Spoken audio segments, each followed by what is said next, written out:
Lurker.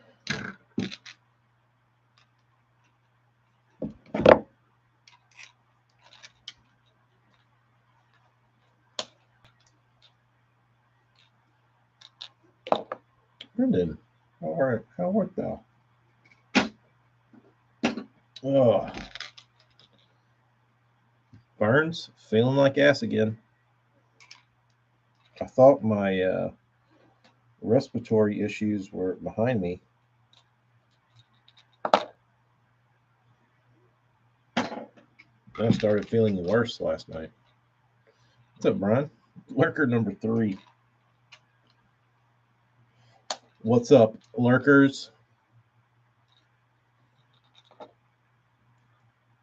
Just hanging, just chilling. Oh, I need to go get something. Since before, while we've got just a few lurkers, let me go grab something real quick.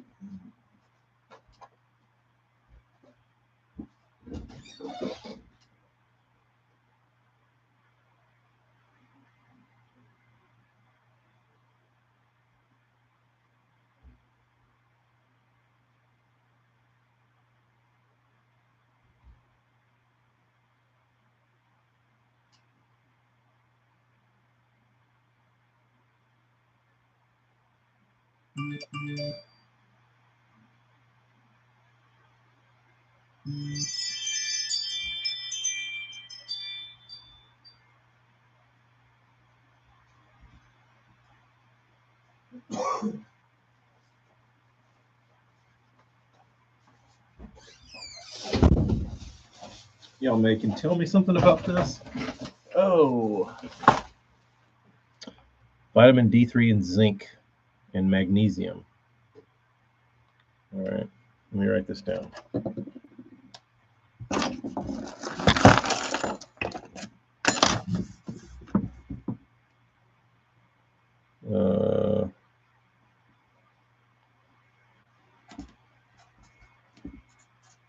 D3, zinc, and magnesium. Okay.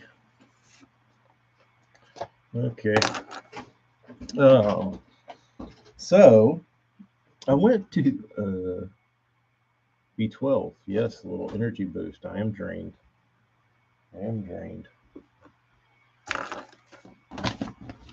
B12. Would all of this be in a multivitamin, or would I have to take them separate?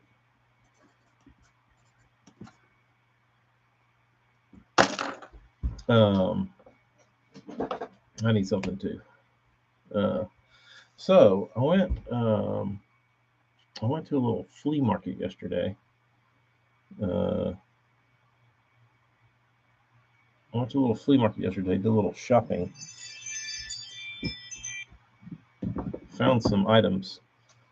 Come on, dude. Snooze. Volume off. So I found this old jewel. Dude wanted $4 for it. Got it for $3, but he wanted $4.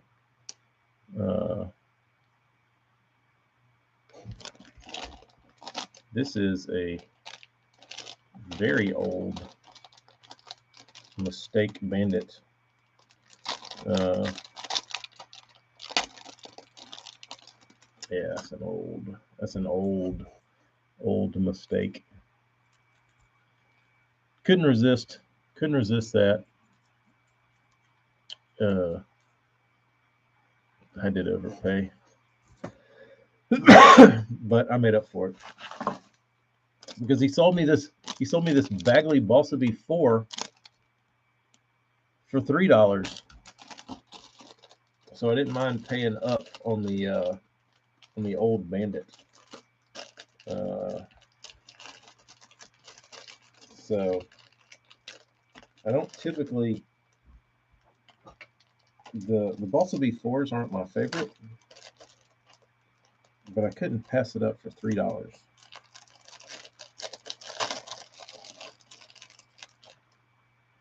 It's seen better days.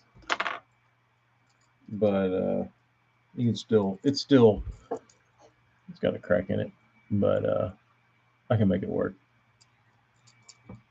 I can make it work. For $3, I'll take it. So I got those two. And I bought one more. And I don't remember this being a thing, but do y'all ever remember seeing these or where they were sold? Limited edition signature series, and the card with the Strike King Sexy Shad Series 5 from 2008 is autographed by Kevin Van Dam. I don't recall such a product. I've never seen it either, Nate. He had two. He had this one, and he had another one. I don't know where they came from. Never seen them. But I gave him a whopping $5 for this whole collection of baits. I got the Mistake Bandit, the Varsity 4, and the limited edition signature series Kevin Van Dam Strike King Sexy Shad Series 5. $10. So I think I did pretty good. It's a good wall ornament. So nobody's seen them.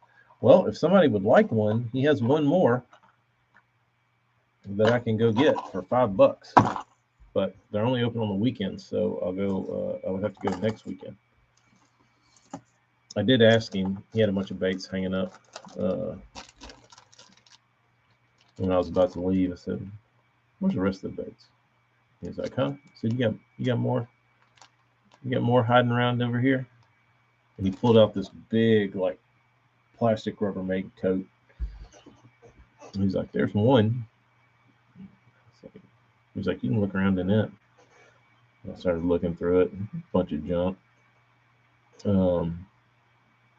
Like it wasn't, yeah, it was junk, and it had some baits in there, but it wasn't anything good. So he said, "I got the stuff you want." I was like, "Oh, you do?" And he's like, "Yeah, it's in my other totes." He's like, "I've got probably 4 more that size, or 5." He said, "I'll bring them next weekend." I said, "You do that. You do that, sir." So we'll be. I'll be interested to see if he brings his other totes. And the dude's pricing was all over the place. It was really, really bad. Like he would have baits that had like half the hardware. He had lots of baits that were missing like the bill, or just random stuff. Like he had all these Cordell spots. And he would have like one really shitty looking Cordell spot for $5. And then he would have like one really good looking one, and they were $3. And I was thinking to myself, I was like, how are you pricing these things, dude? Like, this is the same bait, and this one's obviously in worse condition, and it costs more than the one in good condition. So I don't know. Got to wheel and deal with it, dude.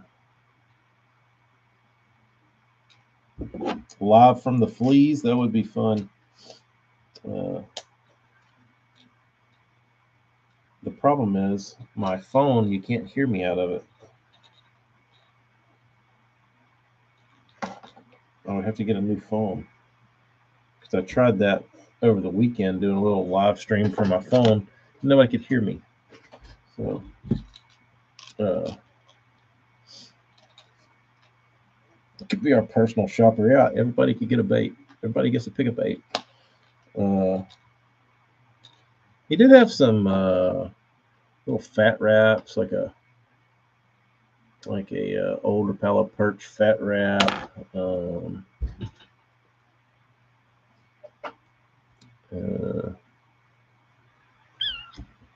I didn't try that. Hell, I should have.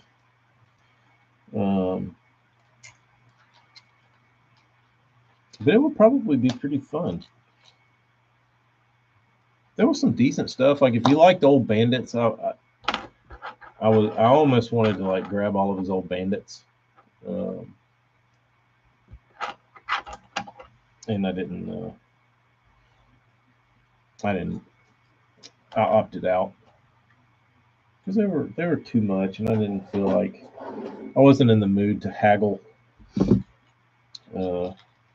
or spend $30 on a bunch of Bandits that I don't need. But the signature KVD was interesting,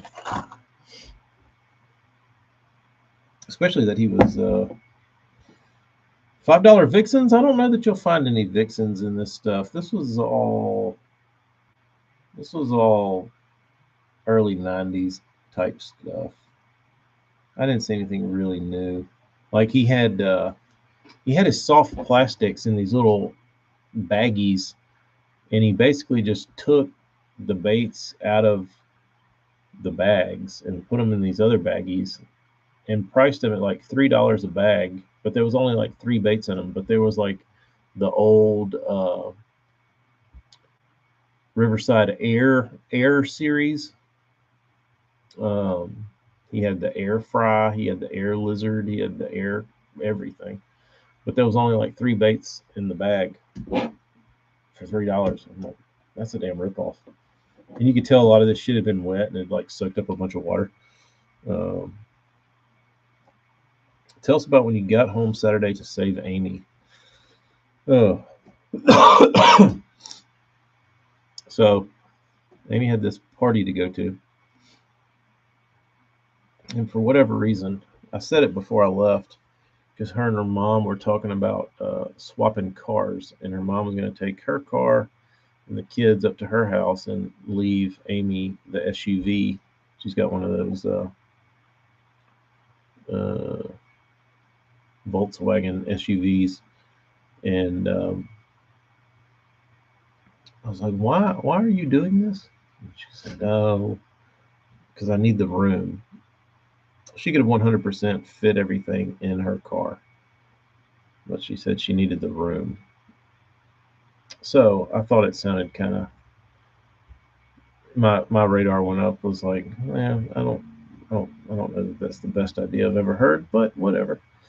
So sure shit, Jiggy goes to leave, takes the kids, and when she's walking out the door, she sees her keys and she just grabs them and hops in the car and drives up to Citronelle. And Amy is getting ready to go downtown for this get ready for this party, and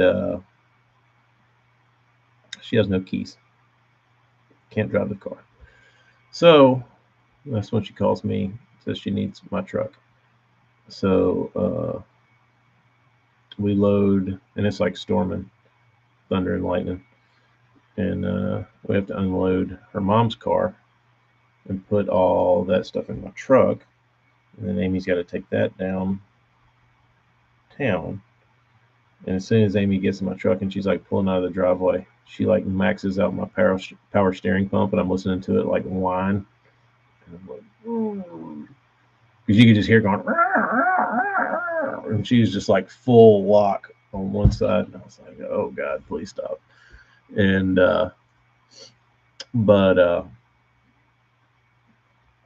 so then she goes down, sets up for the party, and then she comes back and gets me a couple hours later, and I just sat on the couch and did nothing.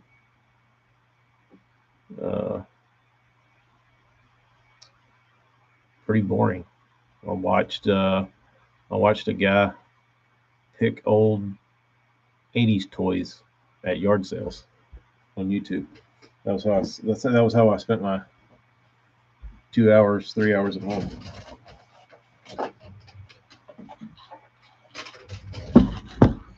But the party was good. One of my old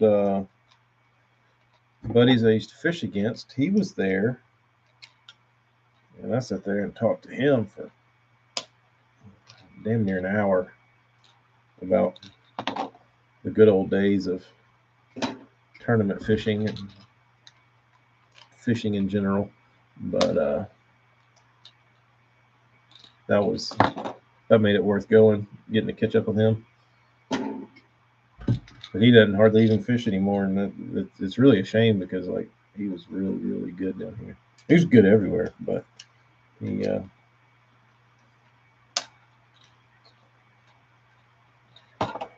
not in the cards. An E-tag for my keys. That's what Amy probably needs one of those on everything she owns. Phone, wallet, keys, everything.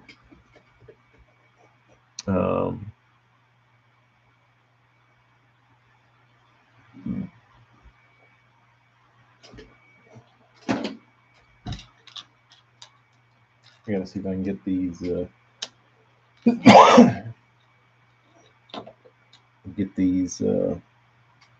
DDs in some packaging.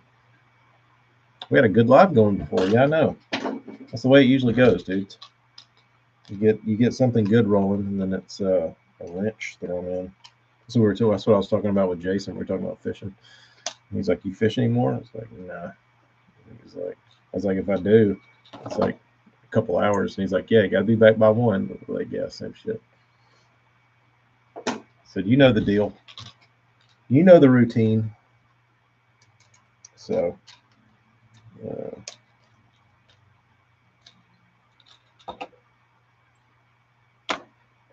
Burns, did you see? Did Nasty Nate send you his picture of his SB1 after a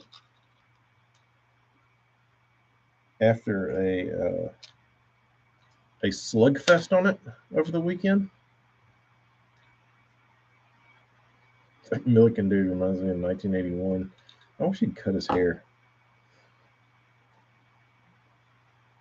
I'm guessing it's like a marketing thing, but no, you didn't send it to him. Burns will get all excited about that.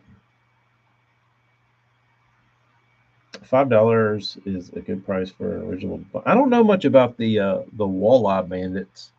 That is not my realm of expertise. That is not my realm of expertise.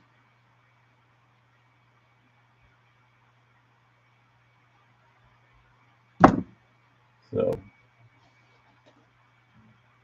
$5 doesn't seem terrible if they're the original, because those still hold pre-Pradco bandits are they still have some value.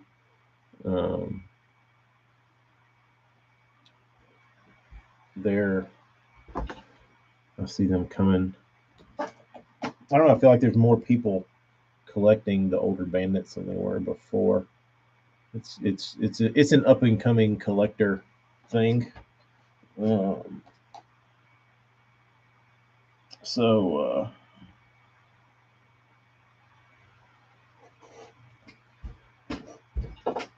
good news, it snowed here over the weekend.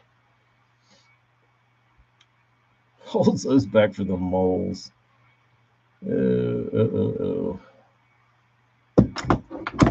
Where's the moles? The mole here today?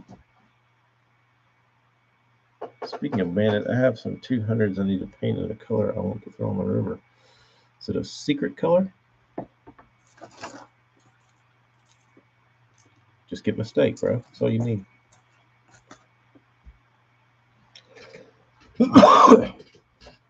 All right, where's all my packages?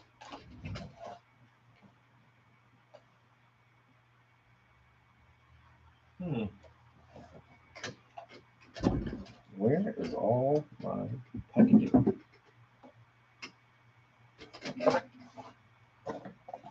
Aha.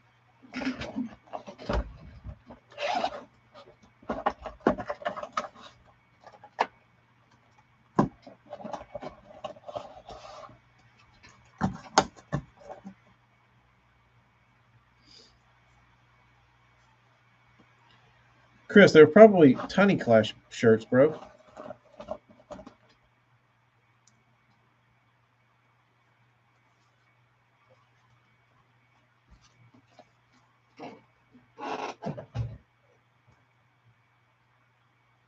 Chris, you were the only one there. What was the review?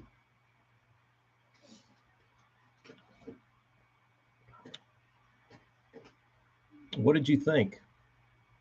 I've never been, but like looking at how it's set up, the show's only open for like 4 hours, right? So it's like all this work and effort uh, for 4 hours worth of shopping. Seems, if I were an exhibitor, I don't know that I would. That's probably, I mean, that's part of the reason I'm not there. Um, I don't know that I would be thrilled to go all the way to Texas to set up for 4 hours. I would much rather go for 2 days and set up all day. But I feel like the event certainly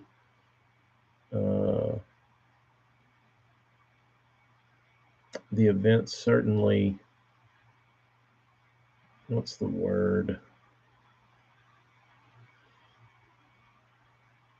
is beneficial to guys like Paul Smith, who will sell out in an hour. And everybody else seemingly gets hosed. But if you allot those guys more time for people to come in, you would be getting, you would give those guys more opportunity to sell, not just a small window for guys to go get their piz bait and then walk around with no money and shop the rest of the guys for an hour.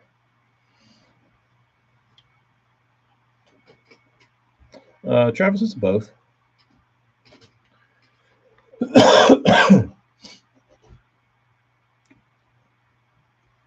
Call me crazy, but I feel like that bait definitely trashy, sold out in 20 minutes. Piz 1.5 hours. KGB had 600 baits. He sold 700%. That's a lot. Look, I had a good day. 300 people in line before they opened. 59 captures average person pocket. That's a lot. That's a lot.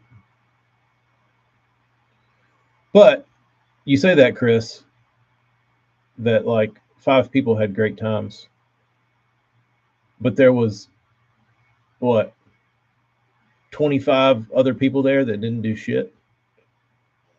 I mean, it's not a fault of the event, but I feel like those guys could sell an extra bait or two if given the opportunity, for people that couldn't get there early, or had shit to do on Saturday, or those guys could maybe sell a bait or two.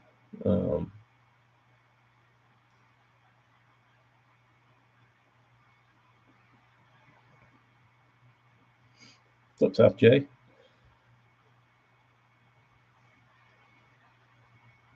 Bob, you're not missing out, bro. You're not missing out.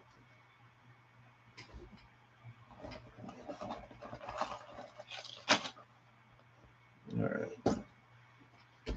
Zimmer had a lot of baits sold release, but Zimmer had a lot of baits sold release. Picked up single people sold the baits from. There you go. I think that would help also, Chris, if they would have had like a bait tank, or like an exhibit for maybe somebody to do a little seminar. I think that would be awesome, especially showing how bait swim. Like, if you're an unknown dude there, nobody knows who you are, but you have the best swimming bait there. If you want to say, "Hey, dude, I'll let anybody in this whole damn dump come up here and go toe to toe with my bait. If you think your bait swim's good, you have the opportunity now to prove it to me and everybody else watching. So that would be cool. It'd probably stir up a bunch of shit. There'd probably be a bunch of damn fist fights and shit. But like I said, if you're a dude that's not well known and you've got a badass product,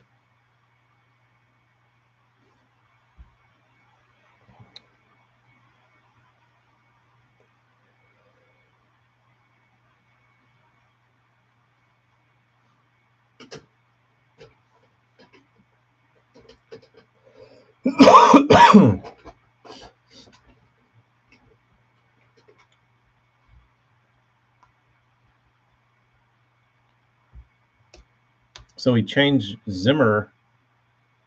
Zimmer was previously Golden.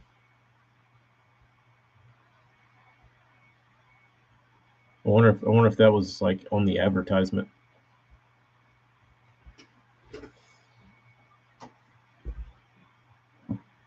Previously known as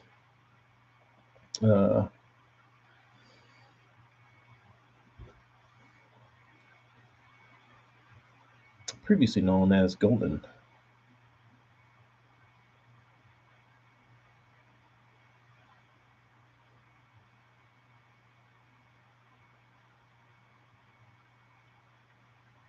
Put out a statement a while ago. There you go. But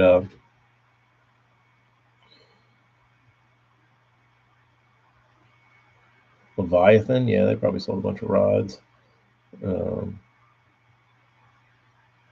Took care of the people he got. Yeah, he had to do a lot of damage control after he picked up that company, or you want to call it a company, that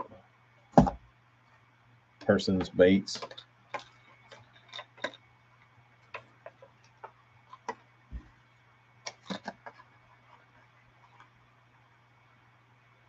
It's gonna be tight.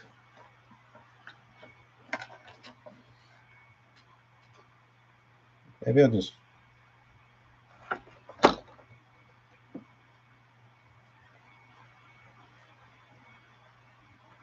Why don't they put these stupid ass stickers on there? You got a bait on order and he ended up getting back to you. That's good. That's good customer service.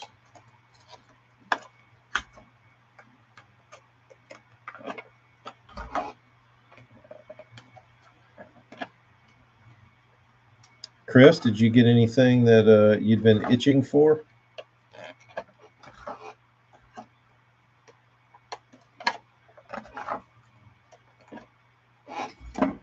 And how many people do you think show up or showed up?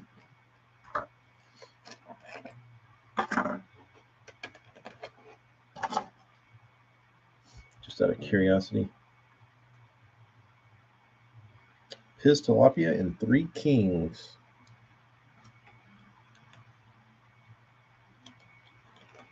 Did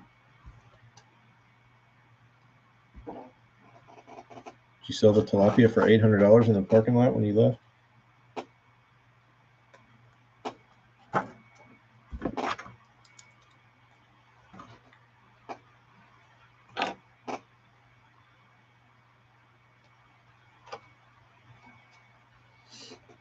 Want a new rat? $500,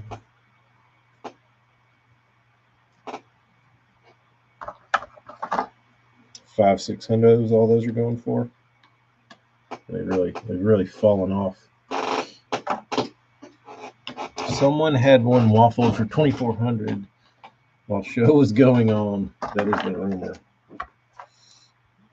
I mean, that is a perk of standing in line for long hours to get a bait. Is that once you get it, there's probably going to be a very large volume of those that get flipped.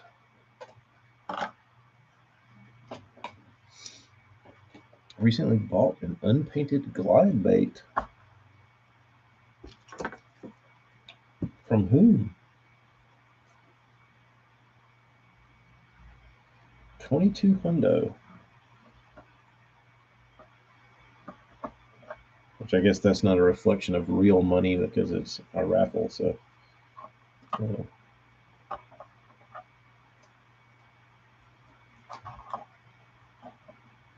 it's just a bunch of people spending little amounts of money.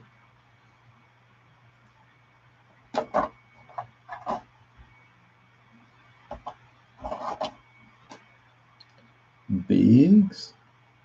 Sounds familiar. Dude, I think these DD22 people shorted me a sticker. How am I supposed to sell DD22s?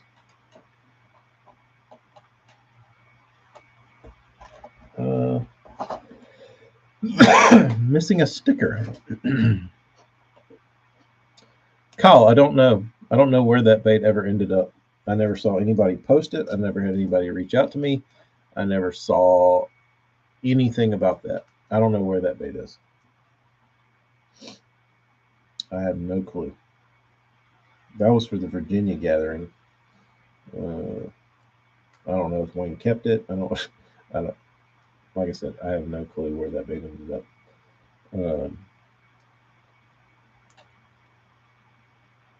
I have no clue. It's floating around somewhere. Probably got waffled. Brian, I have not. They're here. They're here getting packaged. If I can figure out how to stick these damn things. Bob, it probably wasn't worth the extra $30 for the painted version.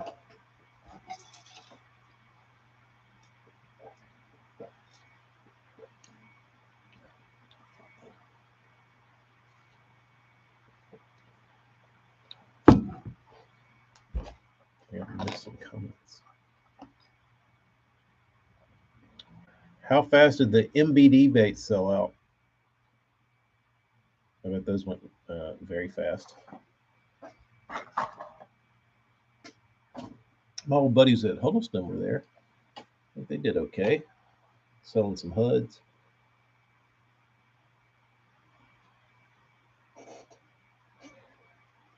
Ooh. All right. What am I going to do? Did y'all see? Y'all probably didn't see, but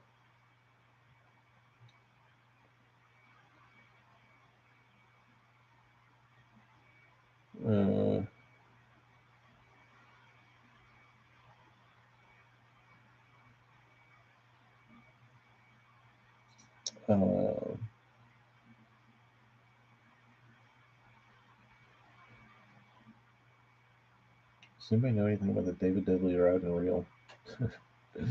The proficiency? Anyone ever replace a tilt trim on a motor first trip out? And I've already got issues. I have had them replaced, but I didn't do the work. It was under warranty.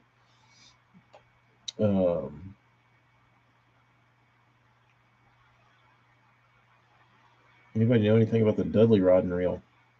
Travis just bought 15 of them, and he wants to know if he got a good deal on them or not.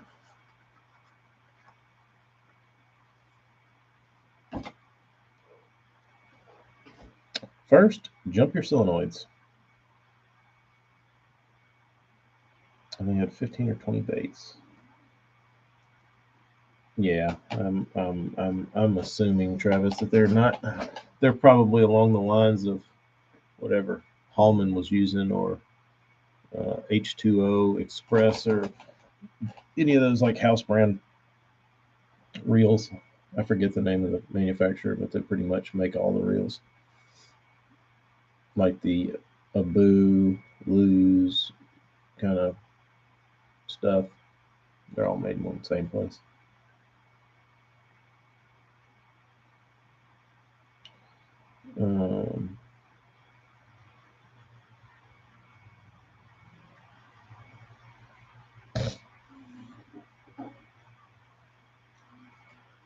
Chris, you didn't want an MBD? Oh, what I was saying earlier. I was looking around on Universe this morning, trying to see, like, look at pictures and see, like, the gathering recap. And Zaldane posted, uh, who makes the best crankdown shad? Um, and apparently he had reached out to Kevin at BGC, and because of his order quantity, got ghosted. He said he thinks his order quantity scared him off. And I was thinking to myself, that didn't probably scare Kevin off at all, because he pumps out a fair amount of baits. So I wouldn't think that would have scared him off. But when I started thinking about it, like deep crankdowns, like BGC's got probably the most reputable as far as like fish catches. I don't know that I would get another one other than his. What else is out there?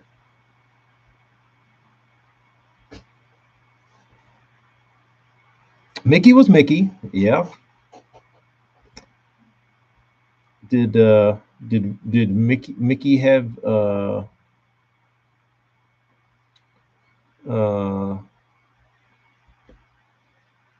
did Mickey have any words of wisdom for you, Chris?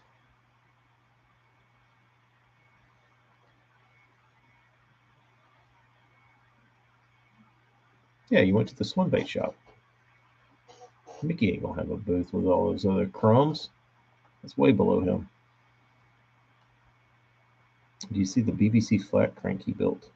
I want to say I thought I saw some pictures of Brendan's balsa he carved.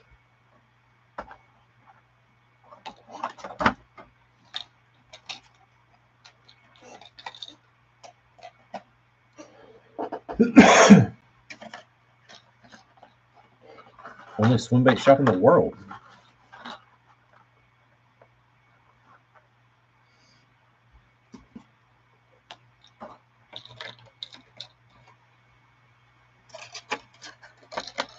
But besides BGC, I don't know who Zaldane could go get a crank down, like a deep diving crank down from, that would be like available.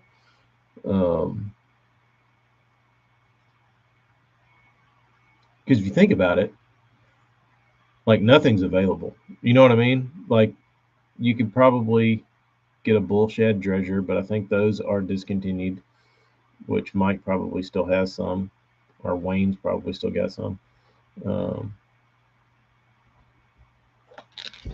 That bees them. I'm trying to figure out how to get them stuck in this dang pack. That one. That one.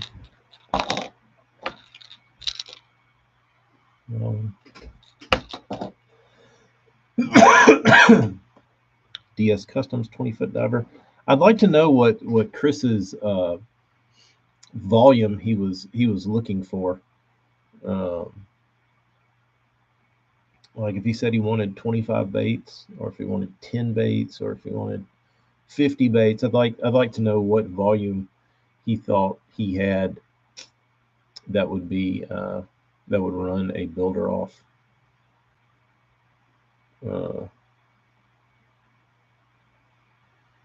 Travis, it's mainly, the main reason is because you can't ever get Travis, that shit'll show up in dirty water, bro. That thing's like damn neon. And so will that. I mean, that thing.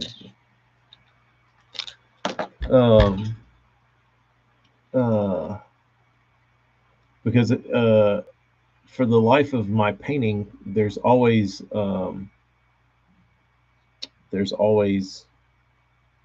been a huge fat gel coat stuck on a DD22, so you're never really able to get a clear body to paint on. So it was nice to be able to put a transparent paint job and a up-to-date paint job on a DD22 frame. It's like I said, you don't, because they don't, never had them. Uh, Doyo, that's it. No 22s in your boat?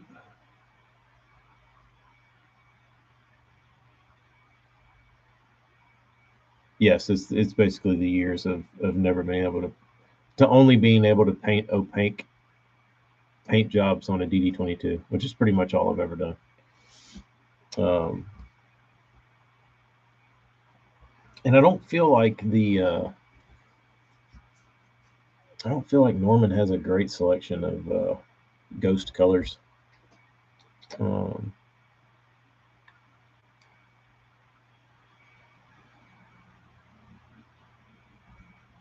he said 30. I would think that would be doable for somebody. I mean, it's a lot for a one-man show, but I mean, I would think somebody would take his $5,000 and go to the damn bank. Like, hey, dude, send me cash.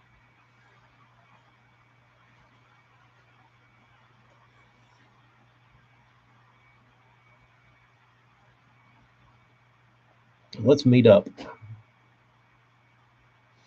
I'll deliver your baits. I mean, a couple $100 plane ticket and head to Fort Worth.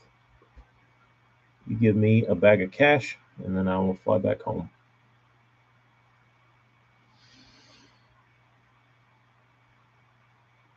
9-inch floating lipless bait meant for shallow water. Have not. I really don't think that like half of the shit that comes out anybody knows what to really do with it. Like, it sounds good in theory, but I don't know. I did cast a Pats and the KGB Bullfrog. What'd you think about the Pats, Chris? Oh, Tim, the flea market I went to yesterday, where I got my Balsa V4 and my Bandit Mistake 200 and my autographed Kevin Van Dam limited edition signature series 5. He had a lot of Cordell spots, 1-ouncers, big ones, old ones. Are you okay on those, or do you need a stock? Do you need to get heavy? Because he had probably 5 of them. I thought about you. I was like, I wonder if I should message Tim and see if he needs any of these.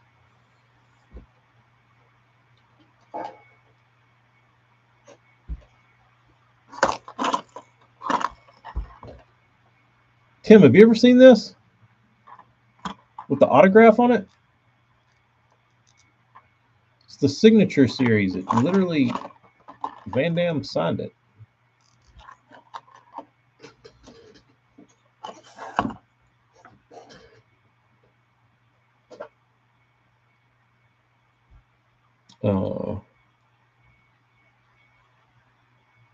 Bass Pro Shops exclusive. I wonder how many of those are in existence.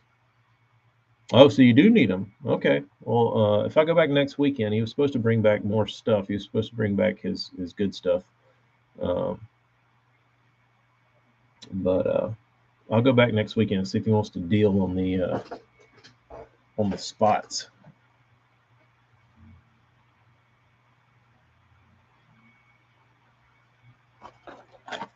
The Bass Pro Shop Strike Kings were the only ones that got bit for you?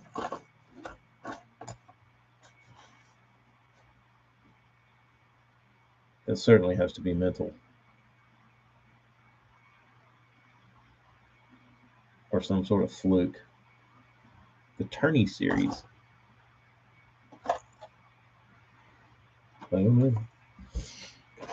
Old Black Card Struck Kings, but not with the KVD signature.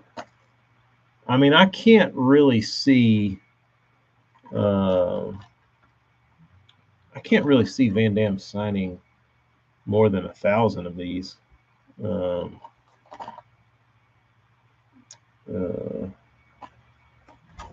don't know. What's up, Anthony?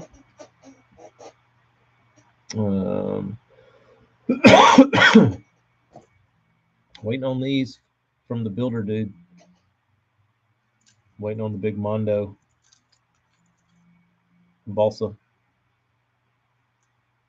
Like you got it, the original Sexy Shad prototype 5 or XDs, and they sent KVD as test colors. KVD autographed the bait and gave it to Scott Rook, and then he gave it to my buddy.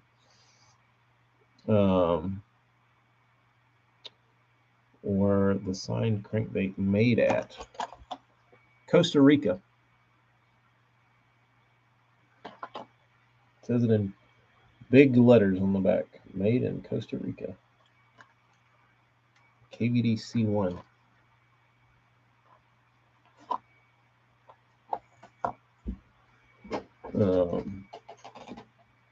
I sent a note to the same builder asking for 30 baits. He told me I was the second guy that asked him in a week. You would need to add the fins and paint.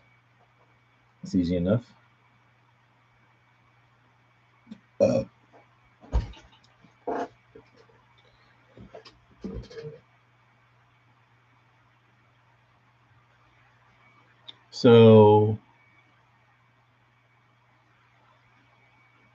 So he wasn't opposed to the deal. He wasn't opposed to the 30 lot. I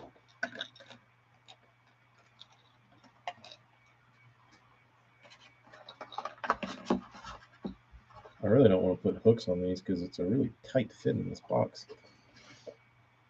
Why KVD hired 1,000 people to sign his name? Most people give you his 10 because of demand. That makes sense. And he doesn't want to get, probably doesn't want to get caught in a flipper's paradise, because then you would have large amounts of people ordering, flooding his market.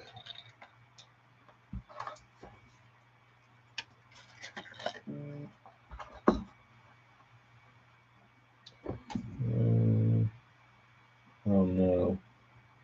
No. I just painted this bait for this dude. That was a very tiresome paint job. And he just sent me a message and said, "Can you paint 2 more just like it?" Broke down and bought a Mag 44 swim bait from Rob Jordan. First time for this. Tyler, you should have just asked, bro.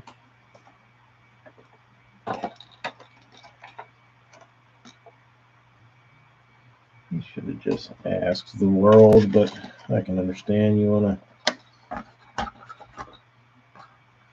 make your own decisions.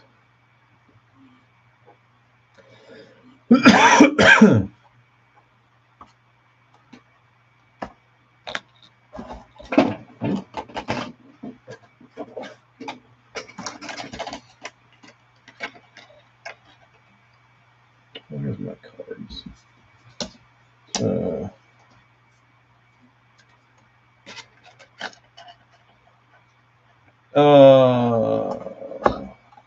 Travis, here's what I did on this one. So there was 2 of these, and what they did was the other one looked it looked like the marker was brand new, and it was a very clean signature. Well, this one, you can see like how the marker had worn down, and it's got like the creases in the signature. So this is the one I bought because the signature actually looks real. The other one looked kind of fake because you could tell the marker was new. But this might have been like number 1000 after his marker was like done. So that's why I chose that one.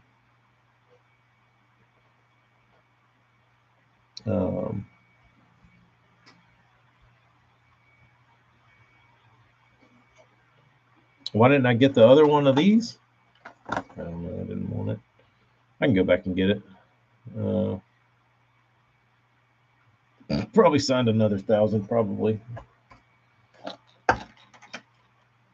I need to take that to KVD when I see him and say, Van Dam, did you really sign this? I paid $5 for that one, Travis. 5 doll hairs. Be a good camper prize for $5. It sure would. It sure would. I would. Like I said, I'm supposed to go back next weekend because he said he was bringing the goods next weekend. So we'll see. We'll see about that.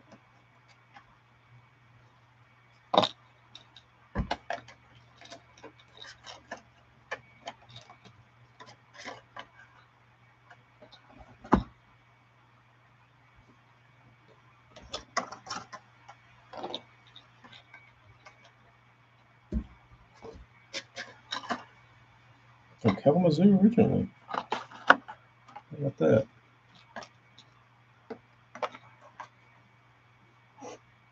How about that? I think I'm missing.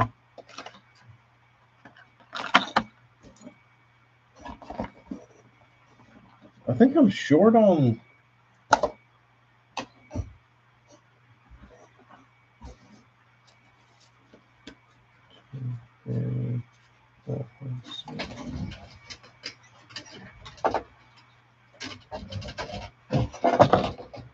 So I have 5 baits left, and I have 6 cards, and I have no plastic for them.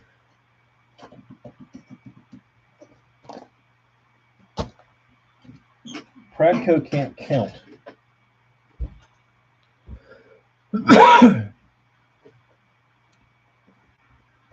So Murray Saturday, the elites might crush them, but man, the herring fish are getting pounded.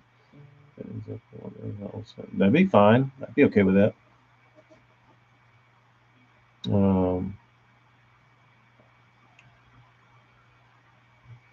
What's your opinion on the Milliken victory? I was pretty. It didn't really come as a surprise because that seemed to be right in his wheelhouse, and he got to do what he's best at. So I think it was his margin of victory kind of surprised me. That nobody else was even close. Like him winning didn't surprise me, but him winning by a 10-pound margin, or going into the second day was even, or his second day going into the third day was even bigger. So that didn't really surprise me.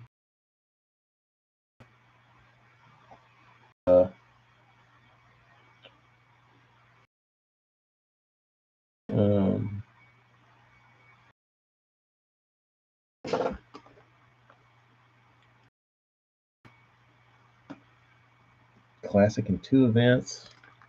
Can you share baits with co-anglers in the open? I think you can. I don't see why not. I can't see him giving his co-angler a damn Hinkle, but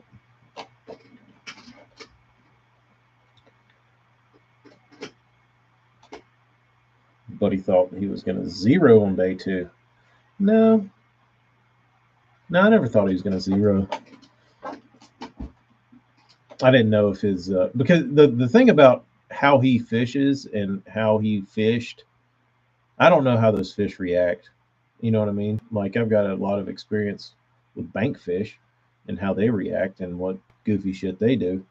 But I don't know. I don't know how those deeper, not even deeper, just like brush pile fish, what they do as far as pressure and that kind of shit. If they shut down, if you still catch them, if it's what you have to do, if you just have to have a lot of piles or what you're doing. I don't know anything about it. So um, I guess he had a lot of shit to fish. I'm assuming. I guess we'll all get to see it play out on a stream or on a video. They'll do a recap on how everything went, which will also be cool. Um,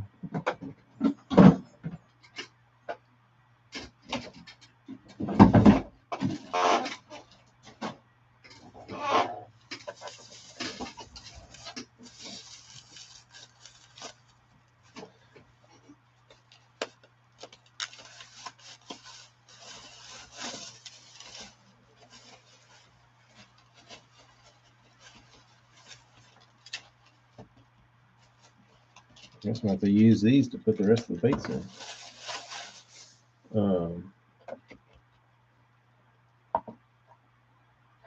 Yeah, he's. I feel like every video he's done and everything that you've seen him do over the course of the last, uh, you know, year or two,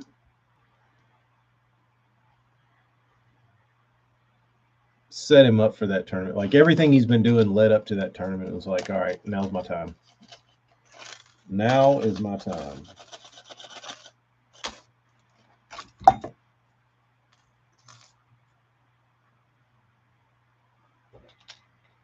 Fish piles a lot at Ouachita. Seems like they're never good for much at a time. Gotta have a lot and rotate them. Yeah. That's what I would think. You just have to have a shit ton of damn piles to cycle around.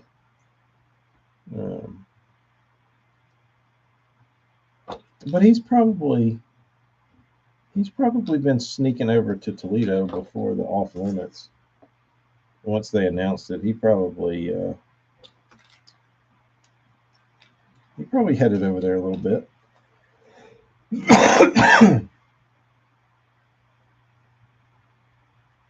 I don't think he found all that shit in 2 days of practice, or however long. What's up, Darius? Not fishing today?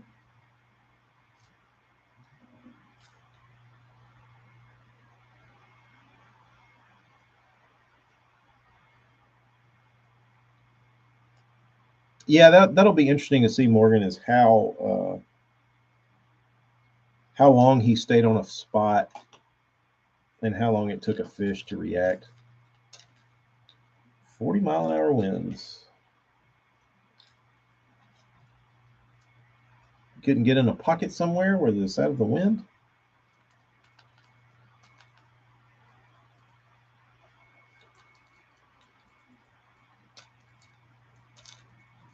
Go launch in a pocket somewhere?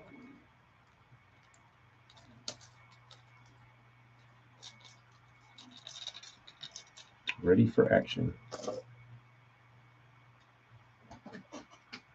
Getting to it.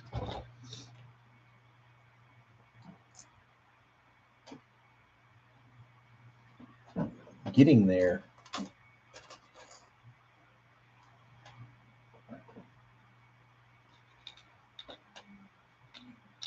That's how you follow us over the weekend. Lots of wind. Couldn't get where you needed to go.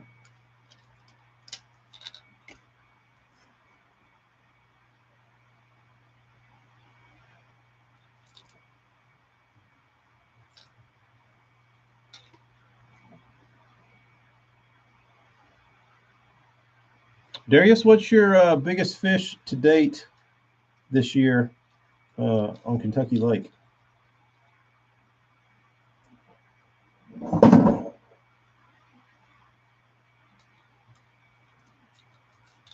Trying to free fish in Katrina.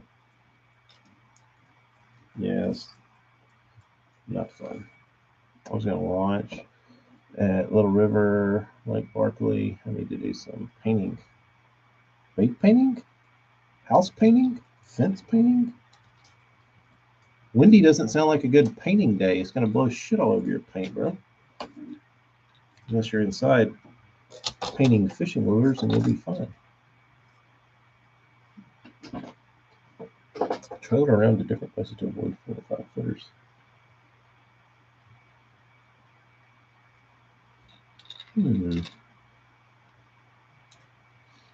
Everybody got hosed. 574 smallmouth. Well, I'm predicting that in the next 2 weeks you will break that, Darius. Mark my words. Timestamp this. Darius will break his year-to-date PB on Kentucky Lake of 574 smallmouth. He will break it with a large head. He just needs the wind to quit blowing.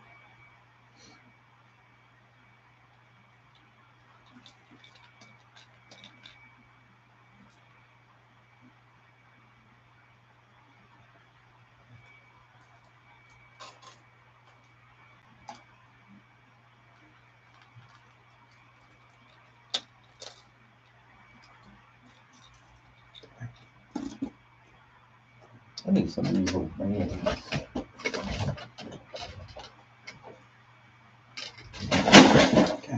God, I got to clean up today. I got shit falling everywhere. Ah.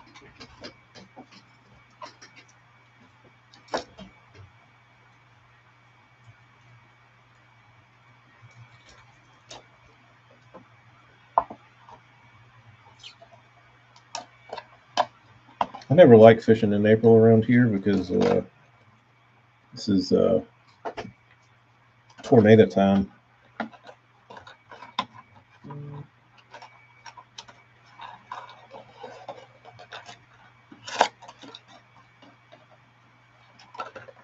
Close enough. Since Pradco didn't send me the right amount of blister packs or whatever you call these clam shells.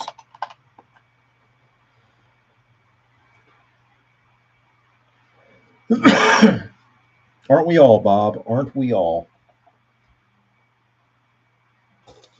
We just try and fill that dark void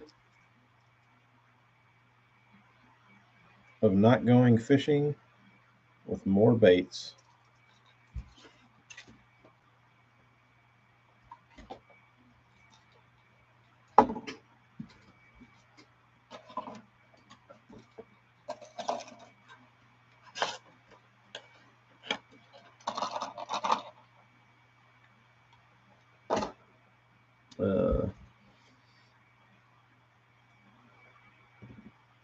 Be in St. Clair in 2 weeks.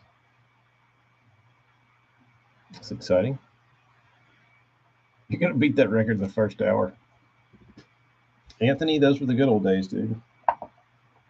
When I fished 5 days out of the week or more.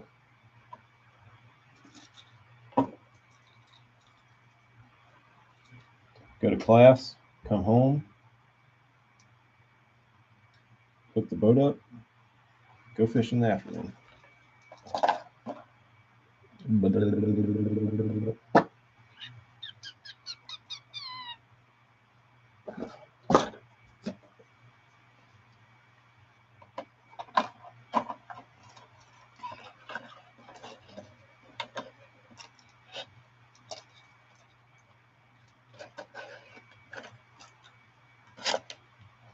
Okay.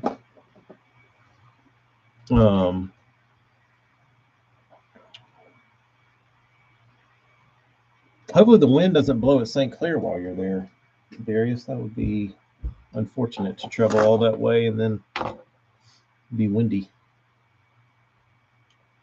But I'm about to get off of here. I gotta go buy me some vitamins and see if I can get these pack stuck down somehow.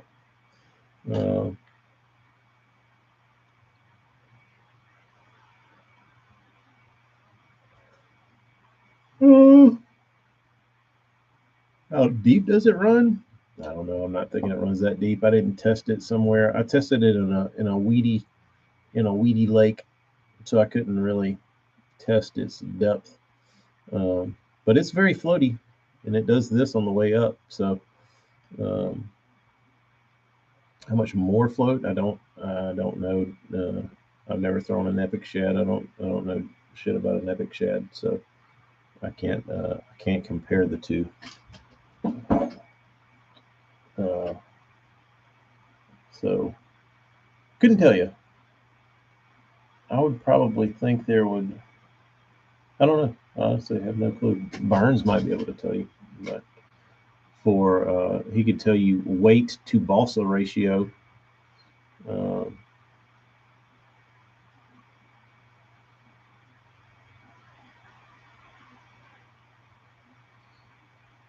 how much does a Hellcat weigh? Can't do half ounce, 3/8. A couple different sizes though.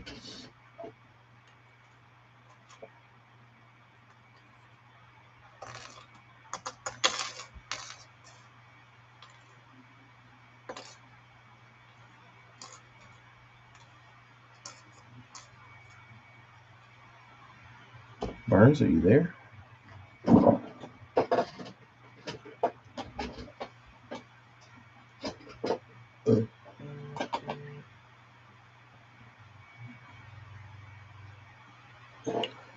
Uh,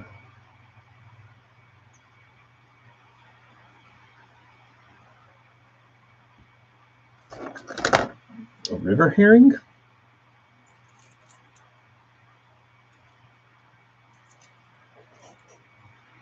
I like the simple stuff on these big giant ones. Got new work boots today. Brunt. They've been hammering me on Instagram.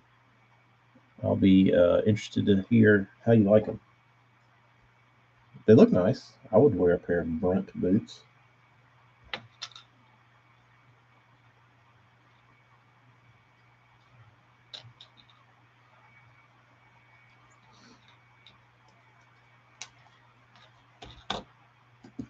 I would wear a pair of Brunts.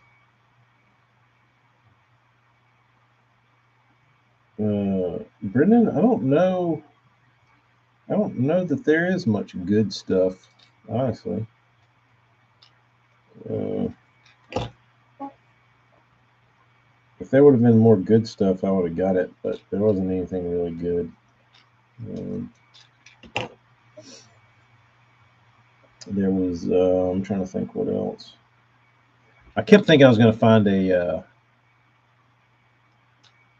P70. That's what I was really looking for. But the dude surprisingly had lots of like striper looking jerk baits, like big jerk baits. Um, a lot of red fins and shit like that. Um, not a lot of other stuff. Very little top water, which is what really surprised me. Because I kept looking for like old spooks and like Zell rolling spooks and shit like that. P70s, like any kind of like super spook, anything like that. And there wasn't hardly any top waters. There was a few, but they were like old, like hidden shit.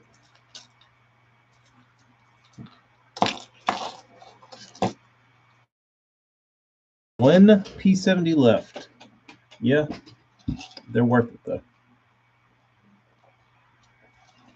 And that's coming from a Pop-R hater. I despise Pop-Rs. I don't like them at all, but I love a P70.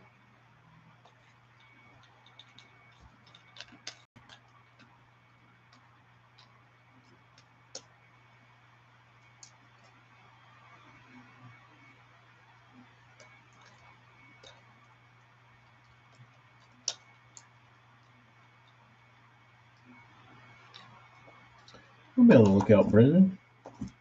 It's gonna be hard for me to grab a B3 and not keep it for myself though. But I could probably part with one found at the flea market.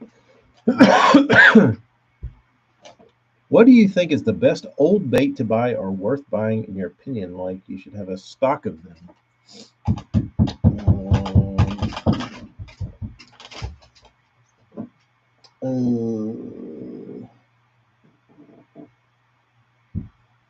Old bandits are good, very good.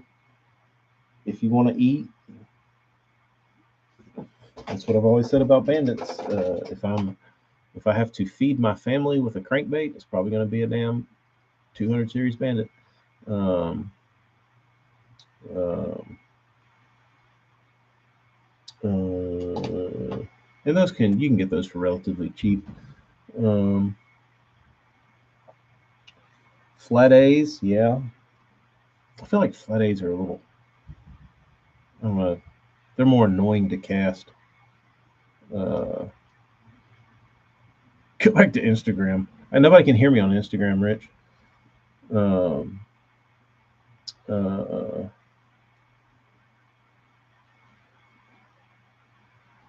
TK, you rather throw a hidden sugar spook over a poplar? Probably. I would be okay with that. As long as I don't have to throw a poplar, I just don't like them. I don't like them at all.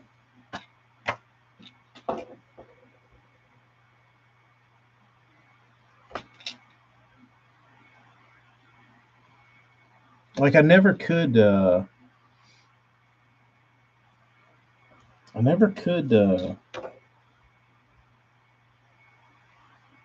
like I could get a big bite on a P70, but if I threw like a regular standard sized poplar type bait, I feel like I couldn't shake the dinks off of it.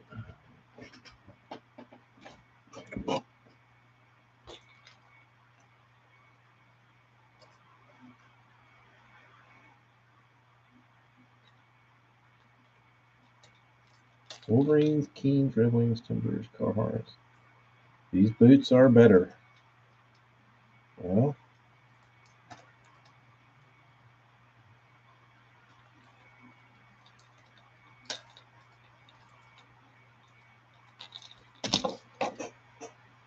dude, these DD22s are delicious.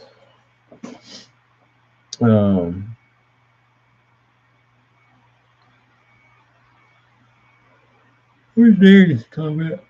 But the only thing with like the reason I have such a big stock of like of like Balsa D3s is that if you have a good day of fishing on one, it's going to be pretty destroyed. Um, pretty destroyed. Uh, so you almost have to treat them like a bag of worms. Like they have a lifespan, and you go catch a bunch of fish on it, and after you do its job, they're done. They're not completely done, but you have to go like seal them back up and do work on them.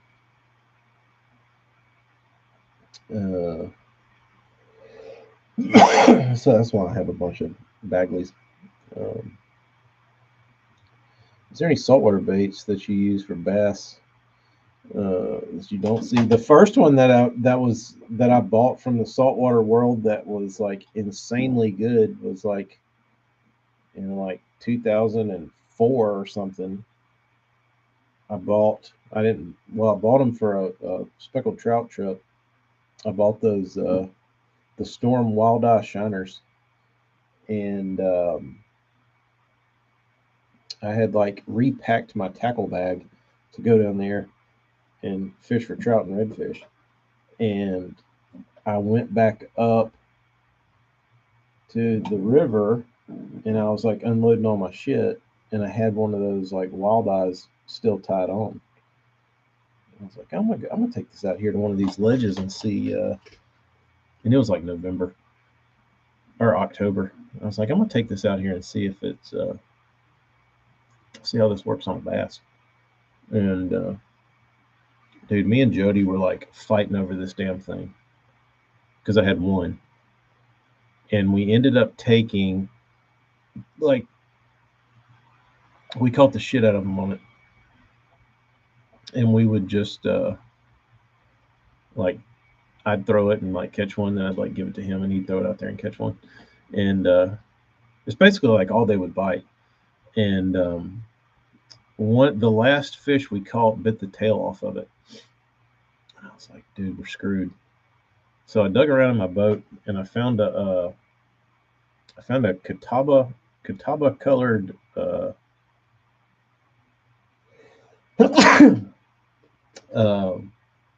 ribbit, and we cut the leg off of the ribbit, and we took a cigarette lighter and we melted it to the end of the wildeye.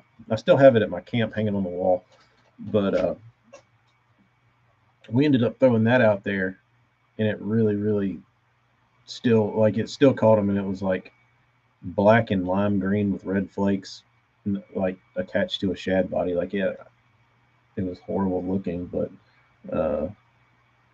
it caught him.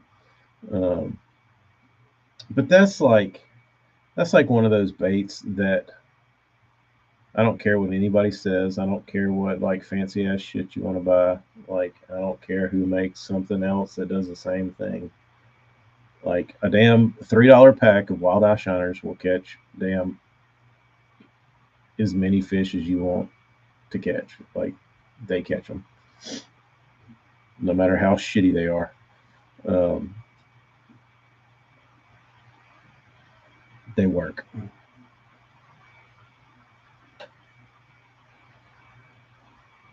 And they do have their they're poured shitty. Uh, you get kinkled up tails and all that kind of shit. But I mean, when they're eating it, they're eating it. But that's one of those not so fabulous baits that was in the saltwater world that I kind of took to the freshwater world and worked good. Uh, Trying to think. I use a lot of grubs like there was a lot of Lunker City shit that was geared towards saltwater that I used. Um, I use those trailers. Uh,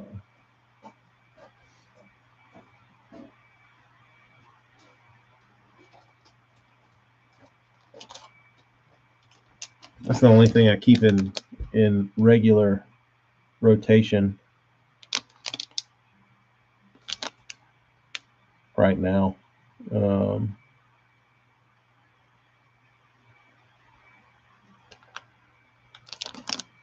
that's about the only saltwater bait that I keep in my bag that I can think of. Um,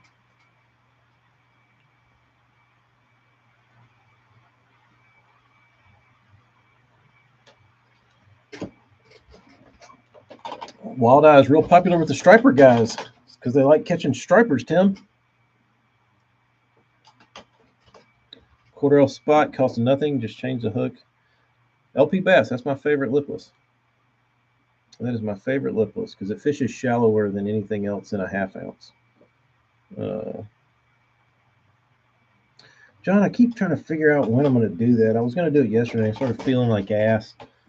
And then this Thursday, I got to leave.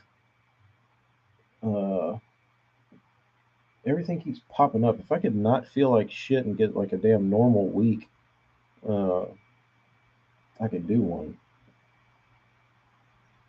Like I probably wouldn't do one tonight because I feel like total shit. But maybe like, Hella, are you streaming on Wednesday? Who's streaming? All you dickheads stream on your whatever days. I can't keep up with it.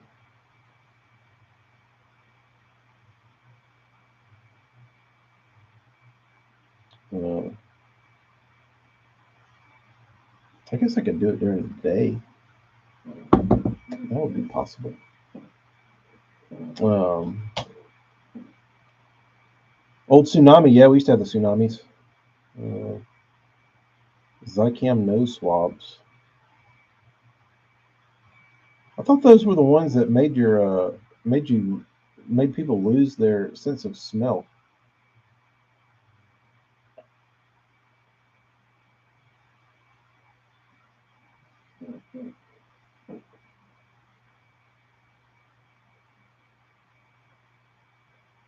Tsunami. What happened to them?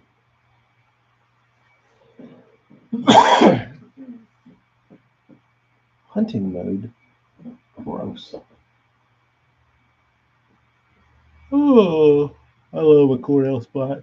The dude at the flea market had a bunch yesterday, and I thought about buying them, but they were like the same price as they were new.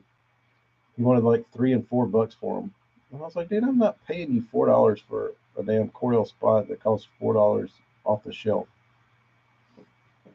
Like, I'd give him $2, but uh, you gotta try them. Work better than any vitamin. Okay, so I can nose swabs or the shot. I'm sick of feeling like shit. What's up, Sean? You enjoying your luscious hair this morning, afternoon? Tsunami makes. Are they? Is Tsunami still a brand? Because we don't have. Uh, they don't have Tsunami down here anymore. They used to have it at Academy everywhere, but they don't have. Tsunami is not a brand we see anymore. I don't know. I don't know why they don't stock Tsunami. Um, but oh, Tsunami's still around.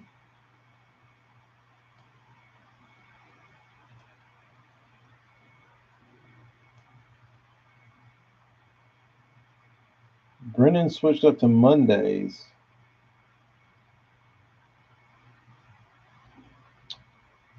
Well, who's Tuesday? Who's the Tuesday streamer?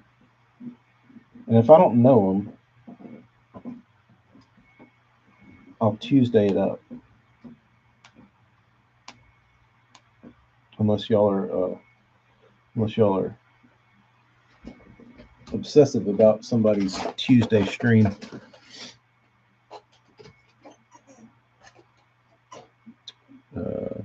Tomorrow is.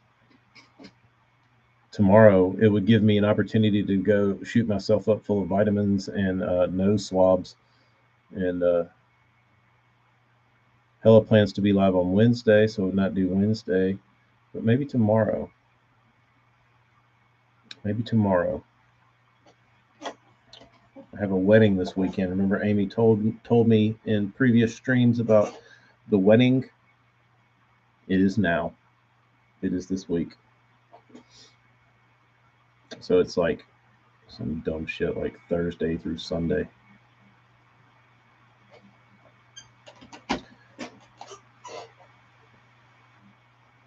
I do have a box full of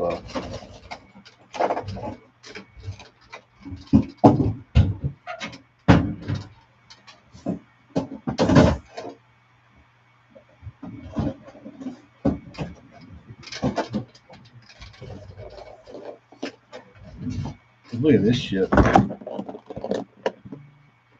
This is my Storm Wild Eye box.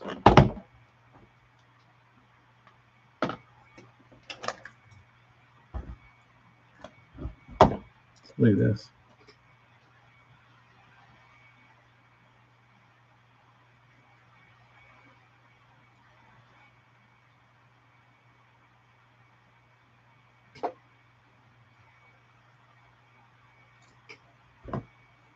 That was ahead of its time. Oh, look what else I had rigged up.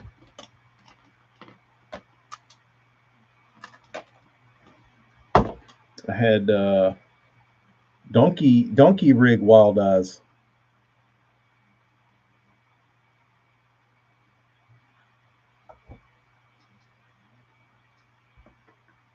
I think this is a Tsunami. That was a pretty color.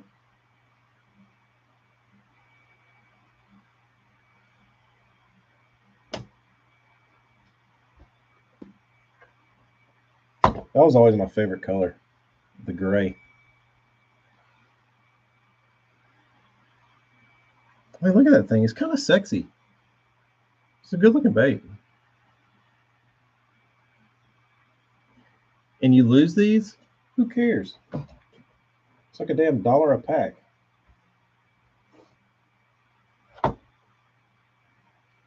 Jody gave me these for my like these would be good if you could get some of this damn weight out of them. Like I would really like to throw this one, but they weigh too much. Like they sink too fast. So I could probably get in here and root me out a little hole and drill some of this weight out. But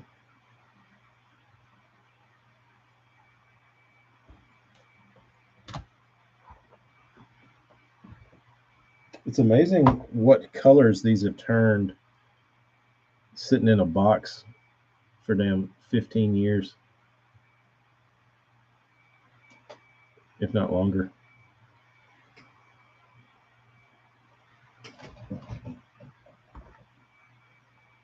If the bite got real tough, you go to the little guy.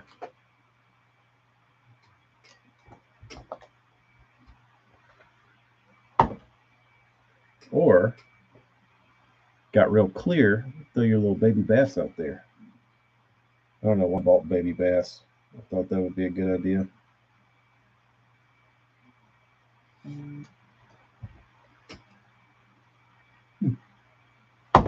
There you go. Proof. I'm not bullshitting. I was a Wild Eye fan. Still am.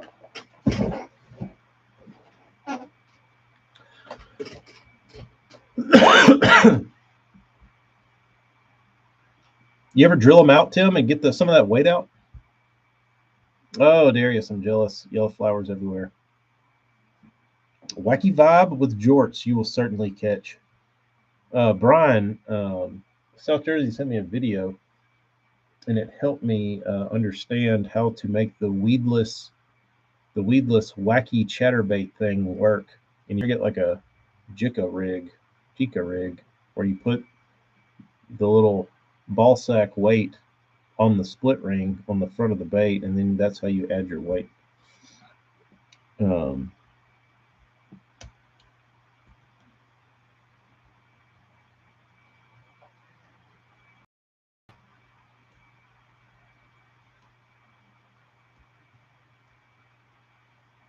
Caught several over 3 pounds leading day 2.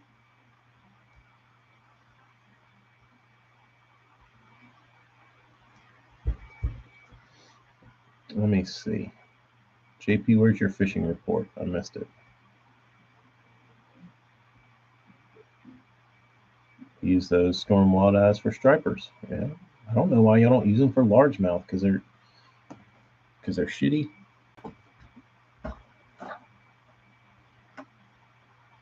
Because they're just dirty old striper baits.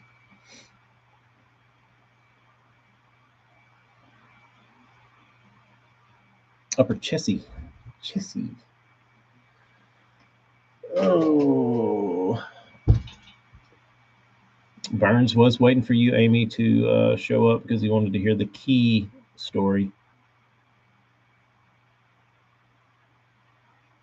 I don't know where those little cheddar blades went. Oh, here they are. Ow! Spinnerbait hook in the finger. Ow. That'll wake you up.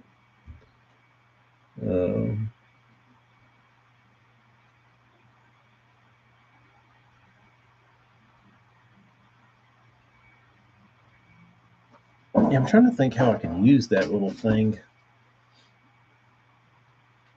I don't know. Like if I'm gonna use it for just like that would have to only make sense for a wacky rig, I guess. Because if it was anything else, I would probably just put it on a chatterbait head and fish it like a chatterbait with no skirt, like a skinny dipper or something.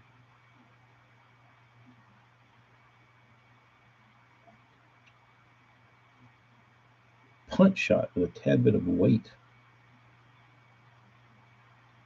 And then it vibrates under the mat. Brrr.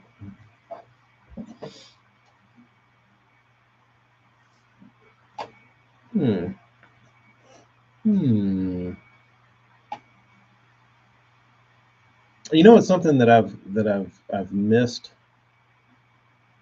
that I think I need to. I've been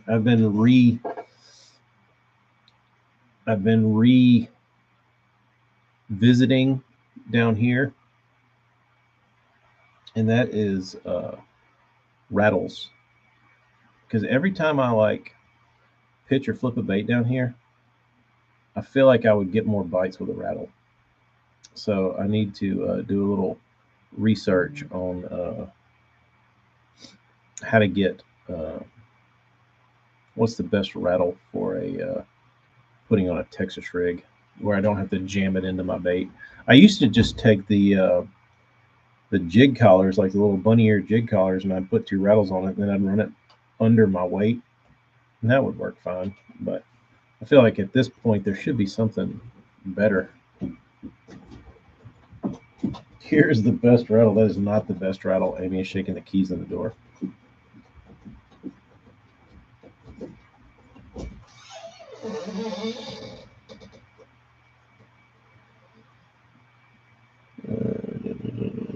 You don't like my Ace Ventura rattle? No, we have the same shirt on today. How cute. I missed. I actually was going to wear the camo, and I decided not to. You gonna give us an echo? So, about the keys. The door sounds like the Thriller. Yeah, it needs to be oiled up. JP, is there a good? Has anybody made the perfect rattle setup for soft plastics? Yeah, it goes like this. Like for like if you're just like pitching a sweet beef, or say you're pitching a sweet beef with a 3/4 ounce sinker and a number 4 owner Zoe wire hook.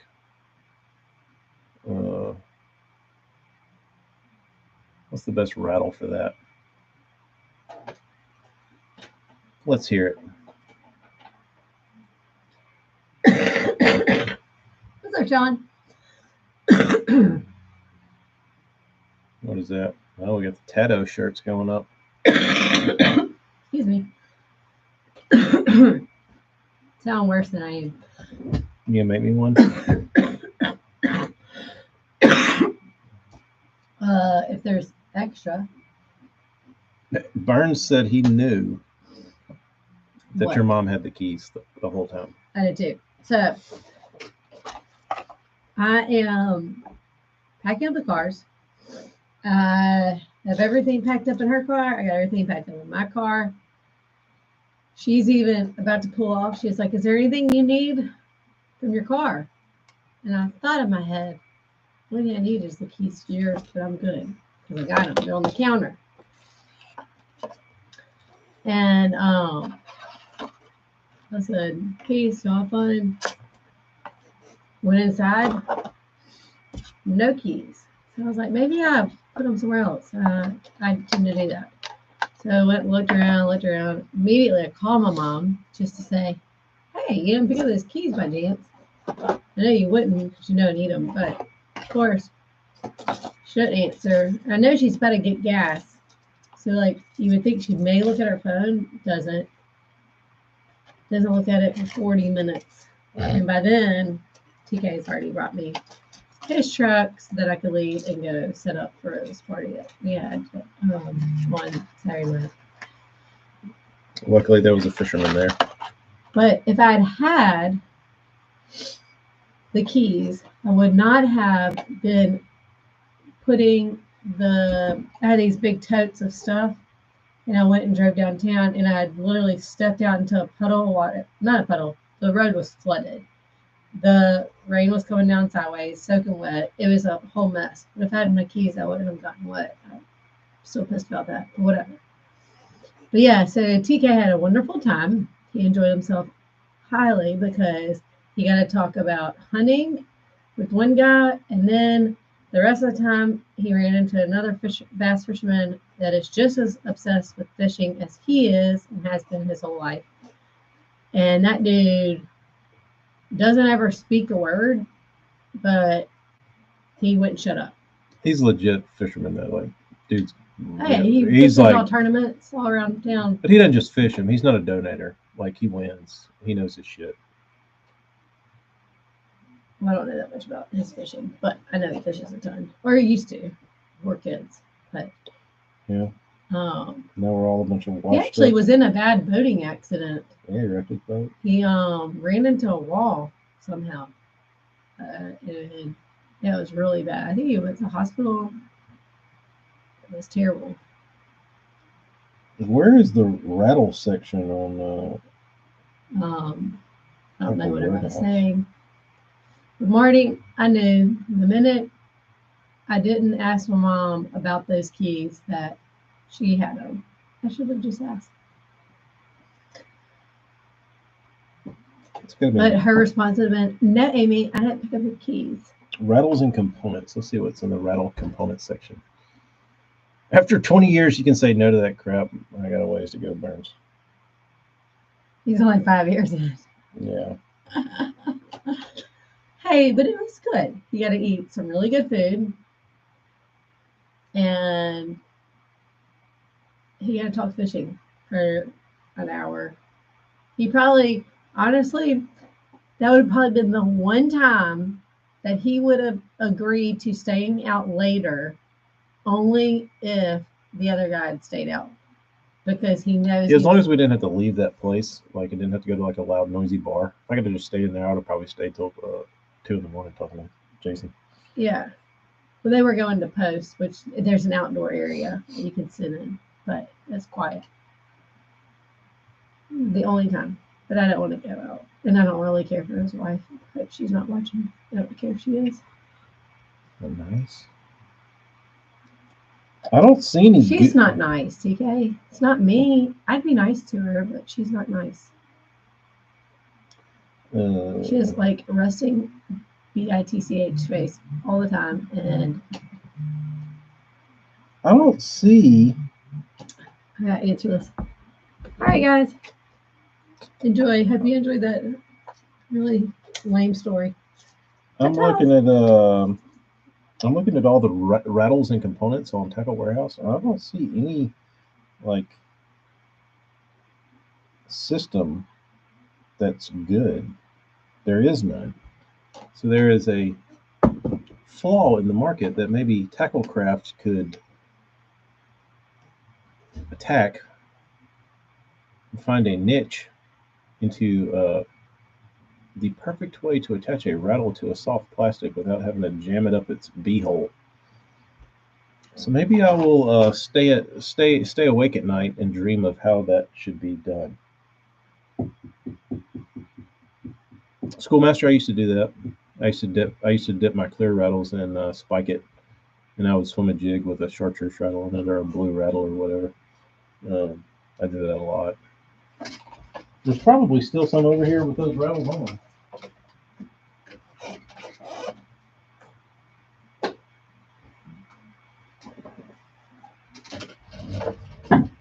I could probably find you a colored rattle.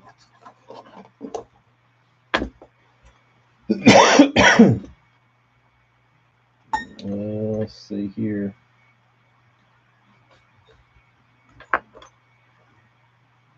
There's one. How about that? Now you can tell I'm not lying. Now you can tell I'm not full of shit.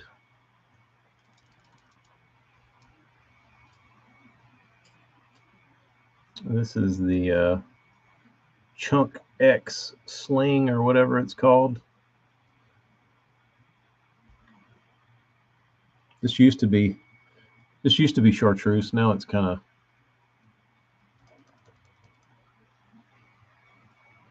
whatever.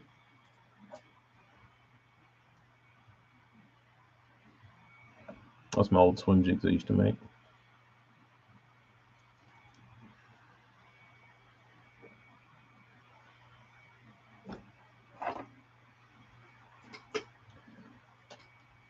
Bob, that means I need to fill that gap.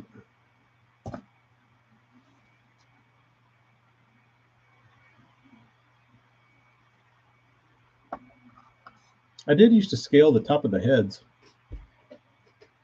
surprisingly. Not that it made any damn difference, but I felt better about it.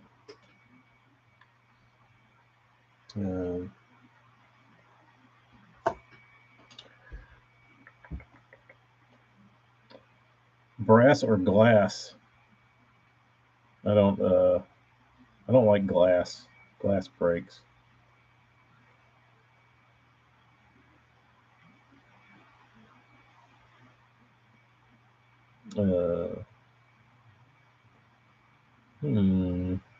This is gonna bother me now that I don't have a good way of putting a rattle on my worm.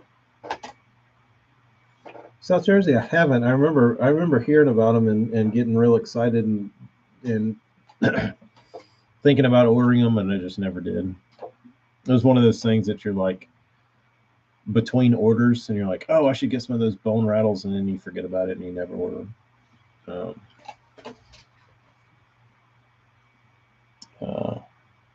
Do they still make those? I know they were coming out of Japan. I forget who made them.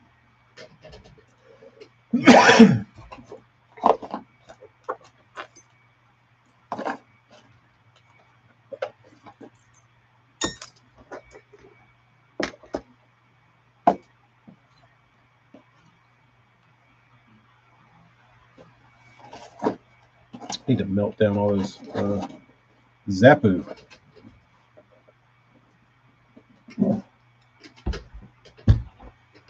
Later, Anthony. Thanks, dude.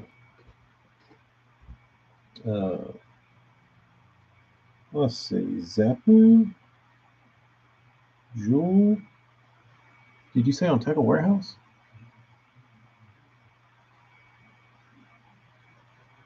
They don't show up on. Let's see.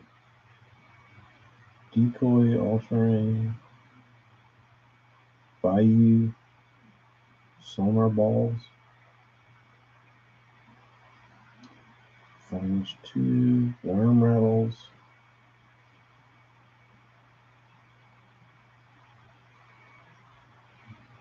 Let me look up Zappu on Tackle Warehouse.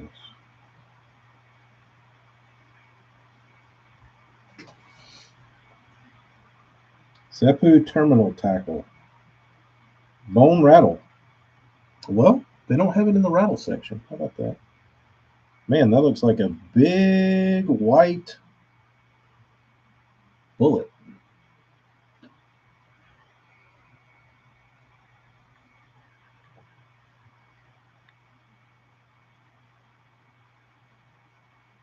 The problem with this glorious rattle, no matter how great it sounds, is I need a way to attach it to my sweet beef.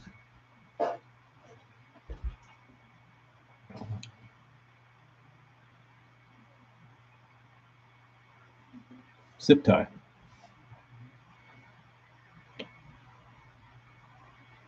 Yeah, it's kind of odd. Like if you go to the, I guess somebody forgot to update it to that section. But if you look up the whole rattle section in the accessories or lure customization, the Zappu rattle is not in that section.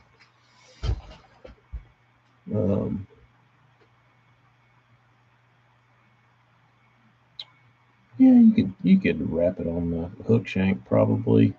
No, you couldn't do that because you couldn't be able to re-rig your worms. There has to be a fast one. There's a way to do this, and I'll just have to think about it for a minute. But I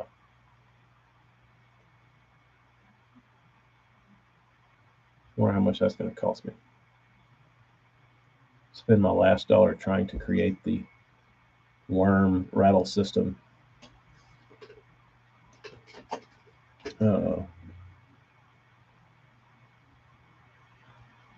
Funny you say that, Tim in South Jersey and Bob. When guys were bitching about not being able to get the Man's Classic spinnerbait, if you went on to Man's website and you went to spinnerbaits, the Man's Classic spinnerbait was not on there. But if you searched it, it would show up. it was hidden. So there was a couple guys that like figured it out that you could order directly from Mann's, and that they did sell their spinnerbait. But if you went to the spinnerbait section, it was blank. It was empty. You would have to physically search for it. Put a Berkeley stop a quarter inch above your weight and then a bead before the hook. I don't like beads, Dustin. It doesn't look sexy. It looks too clunky.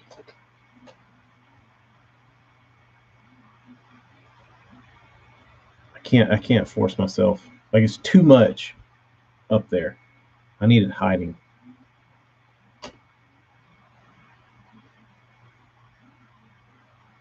Can't do it.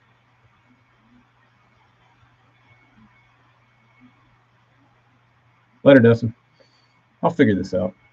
I'll figure out a way.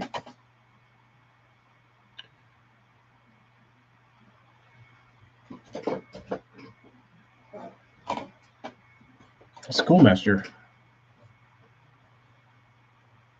Then I would have to have all my plastics redone. Can't do that.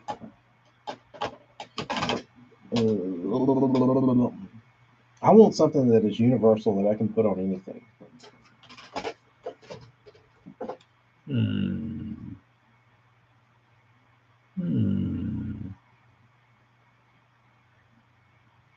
I don't know what the answer is.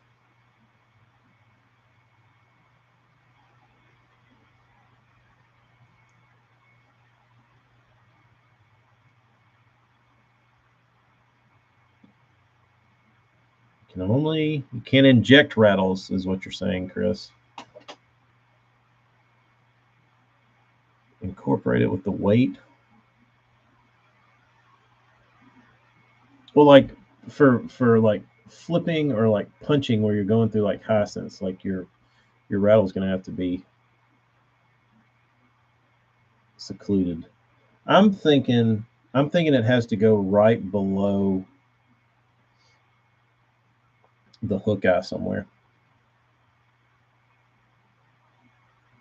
I'm guessing something like that.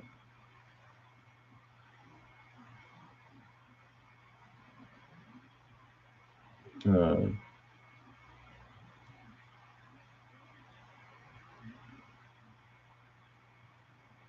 now we got a pissing contest between Brendan and Chris about injecting rattles.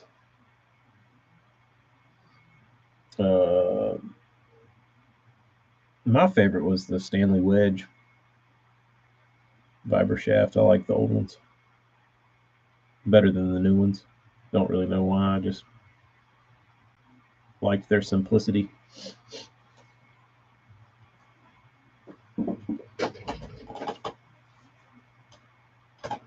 And no, I will take this to the grave that that Stanley was so far ahead of their time building their spinnerbait that nobody has still to this day come close.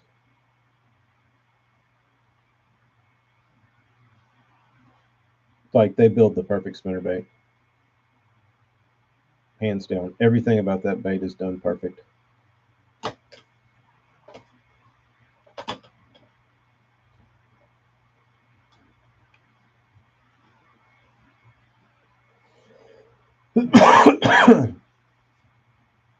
It was the best, hands down. I don't care how many Japanese dickheads try and think they make a better spinnerbait. They don't. There's always a flaw. Stanley, no flaws. The termination of the wire for the blade is perfect. Everything about it. There's nothing. There's nothing to fix. Like, they did it. They did it 30 plus years ago. Yeah. On top of that, they had their own wedge blade, which was an insanely good blade. Yeah, the wedge blades were incredible. I mean, they're right there with Hildebrandt. I don't think they had the finish that Hildebrandt did, but their cut of their blade was superior. Um, um,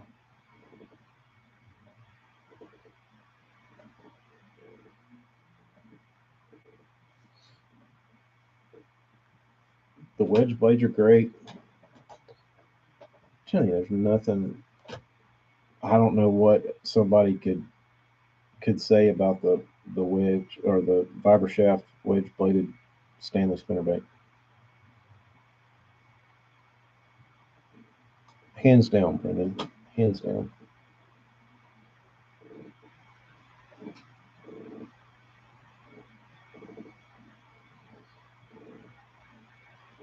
South Jersey, to me, the swaggy spinnerbait, like there may be probably alternatives out there, but the thing that amazes me about that bait is how old it is and how good it was. Like they perfected the spinnerbait a long time ago, and I don't think anybody's gotten even anywhere close since then.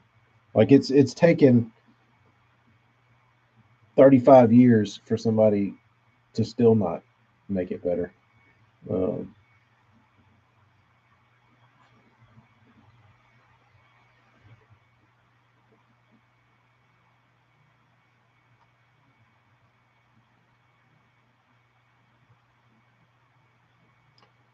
just painted and put new skirts on my last 6 Vibra Chef single blade spinnerbaits from the early 90s. Those are some jewels, man.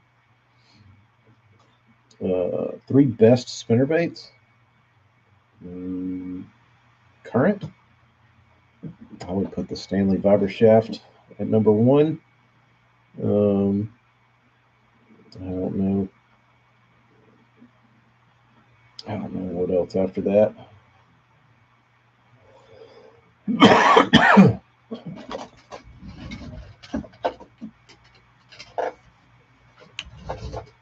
I don't buy spinnerbaits really. Or you pour the head with its own rattle ports. You can add the rattle. Ow.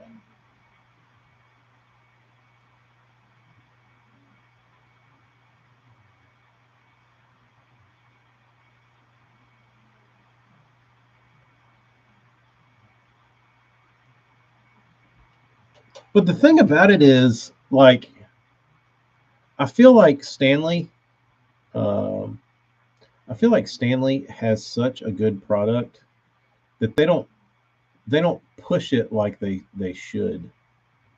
You know what I mean? Like they have the best spinnerbait on the planet, but they don't market it as that, and I think they should.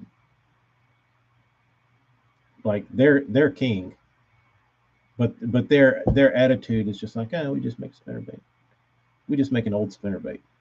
It's like, no, you don't. You got it right. Lonnie did. Um, Brendan, I wish I had one. Hook was fine. The only thing you could improve upon on a Vibra Shaft was putting some sort of like super ultra premium hook in it. Like if you put like a owner Zowire hook in it or something, that would be the shit. Um, but yeah, the tapered wire, the termination of that wire was a loop that wrapped around and ended, like it wrapped and secured itself on the bait or on the wire, so your blade would never come off. There wasn't a split ring on the back of the swivel. The back of the swivel was on the wire, so you were never going to lose a blade. Like it was damn near impossible to lose a blade. Um, their blades were awesome. Uh, colors were great. Like they did it right. There's because like everybody talks about the new Sixth Sense when they're like the blades fall off, the blades fall off. Like yeah, Lonnie Stanley figured that shit out 40 years ago, how to keep that from happening. Um, But how are you going to bring a spinnerbait out to mass production that is the design flaw? Like that's dumb. That should never happen. Um,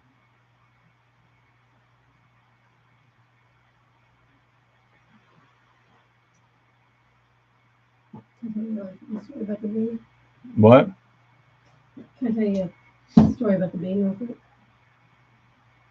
Hold on, let me read Bob's comment. You're right. Their marketing sucks. When Terminator came out, Stanley just accepted the bottom shelf like they were cheapos. That's what I'm saying. Like Stanley just kind of rolled over and was like, "Oh, okay. We're you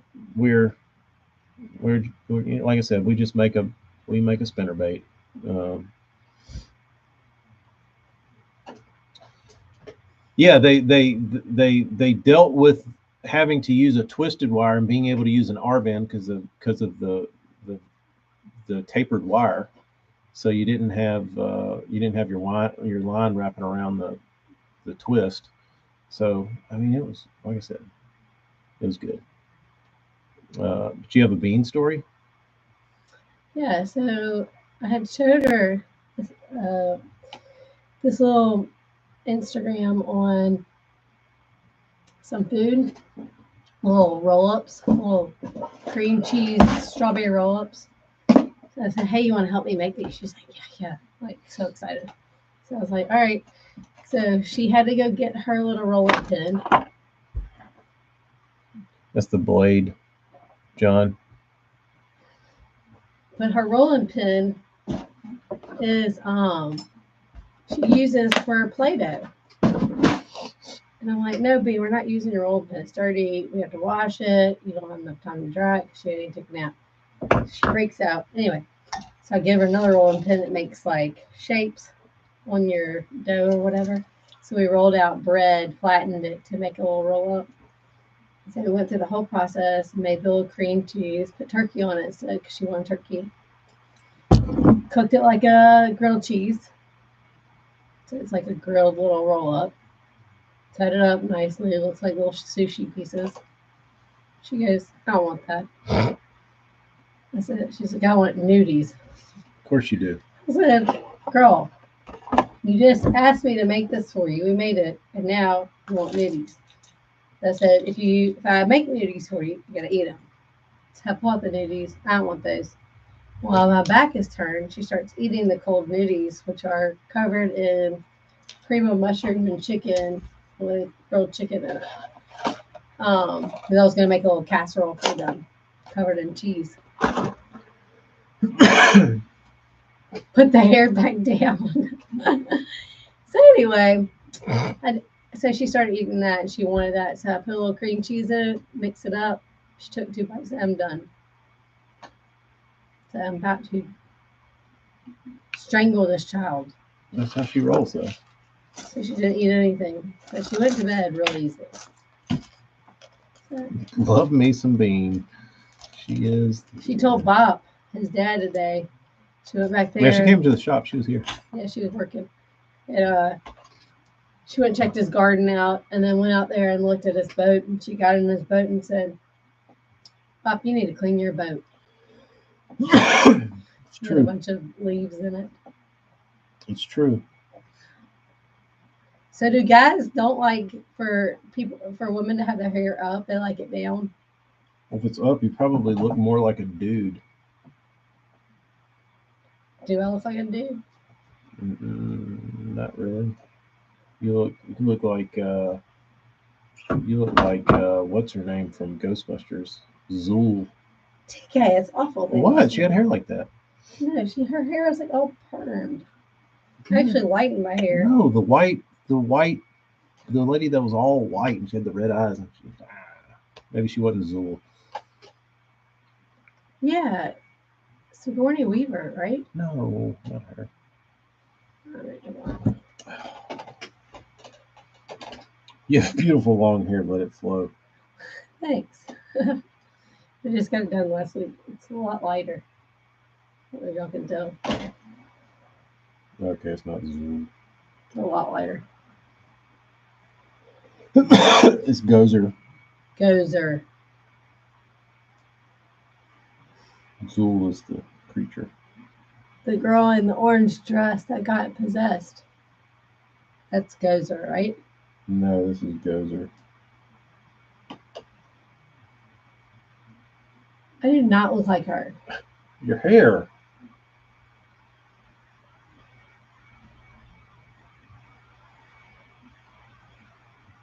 Here.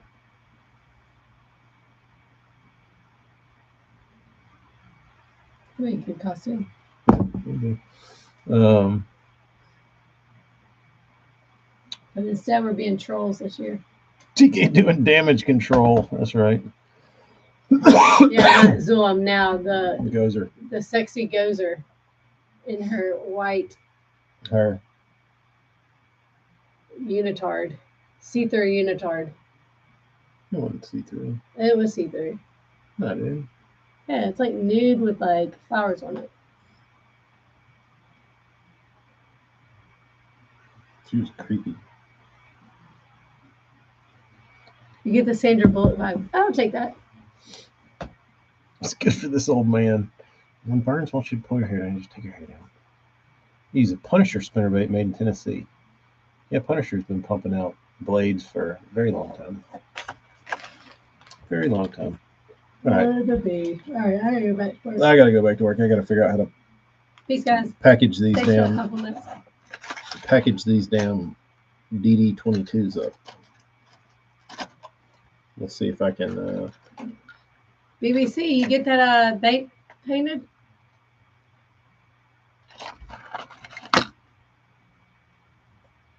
oh yeah, I was laying in bed with like chills last night, like freezing, curled up in the fetal position, half asleep, and I could hear Amy over there watching Brendan's live. Like, is she listening to Brendan on YouTube?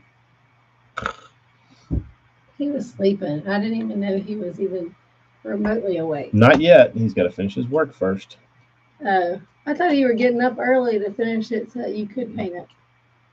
He's slacking. All right, y'all be good. We'll see y'all next time. Hot glue gun. That's a good idea. Hopefully, Hot maybe glue gun for what? to connect these. Yeah, but it, Nah, I don't no. know. We'll see. All right, later, dudes. See ya. No, there's like a sticky you can put on them. I mean a sticky. Um,